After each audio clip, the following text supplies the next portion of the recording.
سندھ مراد علی شاہ نے کہا ہے کہ پولیو وائرس کو ختم کرنے کے لیے جنگی بنیادوں پر کام کرنا ہوگا۔ نئی نسل کو اپاہج ہونے سے بچائیں گے۔ جو والدین بچوں کو پولیو کے قطرے پلانے سے انکار کریں ان کی کاؤنسلنگ کی جائے۔ وزیراعلی سندھ مراد علی شاہ کی صدارت میں پولیو وائرس کے حوالے سے اجلاس ہوا، جس میں آصفہ بھٹو MNA عذرا پچیہو، وزیر صحت doctor Sikandar Mandhro, mayor Karachi Waseem Akhtar, IG Sindh AD Khawaja اور دیگر متعلقہ حکام شریک ہوئے۔ Polio programme coordinator Fayaz Jatoi نے وزیراعلی سندھ کو بریفنگ دی۔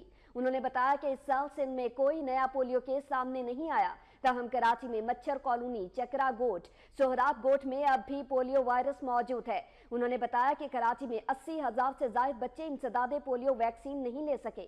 وزیر اعلیٰ سندھ مراد علی شاہ کا کہنا تھا کہ کراچی سے پولیو وائرس ختم کرنے کے لیے جنگی بنیادوں پر اقدامات کیے جائیں۔ پولیو ورکرز کی سیکیورٹی اور مانیٹرنگ وہ خود کریں گے۔